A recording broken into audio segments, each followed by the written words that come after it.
வணக்கங்க. ஒரு வீடியோ போடுறது என்னென்னா, நீங்கள் வளர்ந்து குழந்தையில நீங்கள் அம்மா அப்பா பிளைன் பண்ணி இருக்கீங்க, பிளைன் பண்ணி வாழ்கிறீங்க.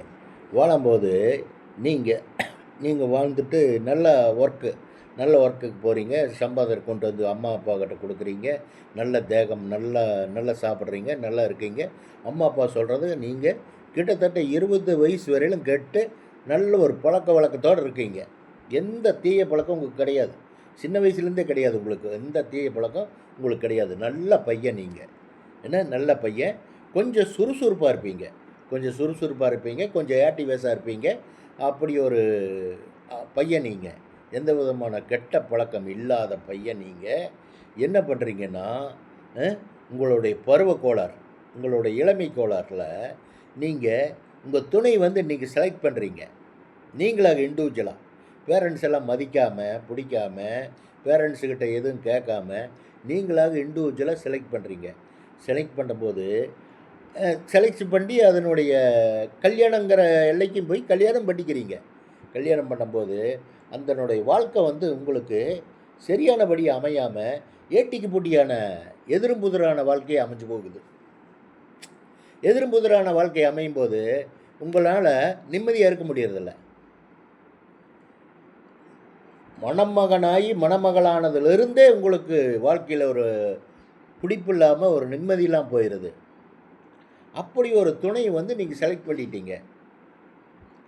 யாரோட தப்புங்க? உங்களோட தப்பு. ஏன் அந்த மாதிரி பண்ணிங்கன்னா, உங்களுடைய வயசு, உங்களுடைய காமம், உங்களுடைய இது உங்களை அந்த தவறு பண்ணுறதுக்கு தூண்டிருச்சு. இல்லாட்டி நீங்கள் தவறு பண்ணி இருக்க மாட்டீங்க. அப்படி ஒரு நல்ல பையன் நீங்கள்.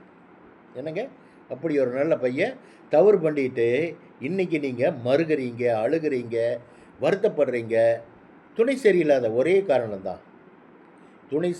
ஒரே காரணத்தினால உங்களுடைய சிறகுடையுது, உங்களுடைய சக்தி குறையுது, உங்களுடைய எனர்ஜல் குறையுது.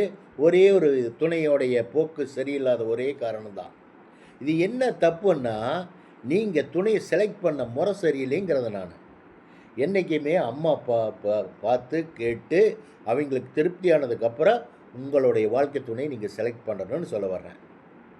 எதுக்கு இந்த வீடியோ போட்டு சொல்கிறேன்னா, ஒருத்தர் அவ்வளவு துன்பத்தை சொல்லி காலையில் ஏர்லை மார்னிங் என்கிட்ட சொல்லி இது ஒரு வீடியோ போடுங்க சார்ன்னு சொல்கிறாரு. எனக்கு 50-60 வயசு ஆகுதுங்க, இன்னும் நமக்கு வேதனைங்க சார், இன்னும் நமக்கு பிரச்சனை தீரல சார், இன்னும் நமக்கு பிரச்சனை ஓயிலிங்க, மனநோயாயிருச்சுங்க, எனக்கு மனநோயாகி போச்சு, என்றோட எனர்ஜல் போயிடுச்சுங்க, வேதனையாக இருக்குது சார். அதனால் இந்த வீடியோ போட்டு சொல்லுங்கள். மற்றவங்க இந்த மாதிரி ஒரு தவறெல்லாம் பண்ணக்கூடாது. இந்த பசங்களுக்கு, கல்யாண வயசில் உள்ள பசங்களுக்கு இந்த மாதிரி ஒரு தவறெல்லாம் நீங்கள் பண்ணாதீங்க. அப்படி காதல் கத்திரிக்காய் இருந்ததுன்னா அதையெல்லாம் விட்டுட்டு உங்கள் வேலை பாருங்கள், வெட்டி பாருங்கள், உங்கள் தேகத்தை பார்த்துக்குங்க, உடம்பை பாருங்கள். அம்மா அப்பா பார்த்து உங்களுக்கு கல்யாணம் பண்ணி வைப்பாங்க. அந்த கல்யாணத்தை நீங்கள் ஏற்றுட்டிங்கன்னா உங்கள் வாழ்க்கை நல்லா இருக்குன்னு சொல்ல வர்றேன். வச்சுட்டுங்களா? பாய்.